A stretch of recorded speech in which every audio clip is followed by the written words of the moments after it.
আমরা এখন কার উপর কুরবানি ওয়াজিব এই নিয়ে কিছু কথা শুনবো, ঠিক আছে ভাই? প্রাপ্তবয়স্ক এবং সুস্থ মস্তিষ্ক সম্পন্ন প্রত্যেক মুসলিম নরনারী যে 10 জিলহজ ফজরের পর থেকে 12 জিলহজ সূর্যাস্ত পর্যন্ত প্রয়োজন অতিরিক্ত নেশাব পরিমাণ সম্পদের মালিক যে হবে তার উপর কুরবানি ওয়াজিব।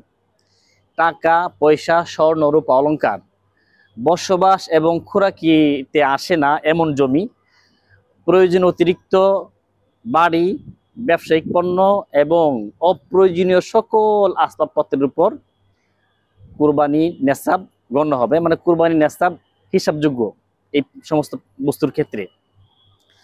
তো আমরা যদি এখানে খেয়াল করি যে এই যে মুসলিম নরনারী, আমাদের অনেক মা বোনরা আছে যারা নেশাবের যোগ্য, তার ব্যক্তিগত সম্পদ আছে, স্বামী তাকে নেশাবের মহারণার টাকা দিল, অথবা তার ব্যক্তিগত সম্পদ আছে, কিন্তু পুরুষরা আমরা অনেক সময় কুরবানি করি, কিন্তু অনেক সময় আমাদের মা বোন যারা যারা নেশাব পরিমাণ সম্পদের মালিক কিন্তু তারা কুরবানি করে না, তাদের কুরবানি করতে হবে। এবং আমরা অনেকেই জানি না যে কুরবানির নেশাব এবং জাকাতের নেশাব এক না। যেমন ঘরের অপ্রয়োজনীয় সকল আসবাবপত্র কুরবানি নেশাবে গণ্য হবে।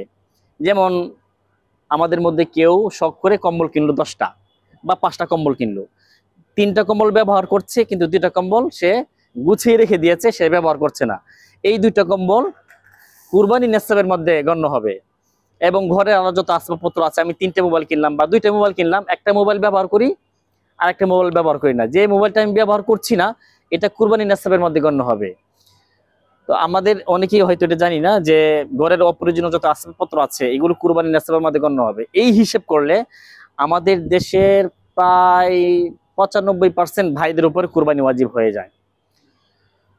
নেশাব হলো 52.5 ভরি রূপা এবং 7.5 ভরি স্বর্ণ, অথবা এই দুইটার একটার মূল্য, অথবা অল্প স্বর্ণ আছে, অল্প রূপা আছে, অল্প টাকা আছে এবং ঘরের অপ্রয়োজনীয় সকল আসবাবপত্র আছে, এগুলো সবকিছু মিলে যদি 52.5 ভরি রূপার মূল্য হয়ে যায়, ওই ব্যক্তির উপর কুরবানি ওয়াজিব হয়ে যাবে।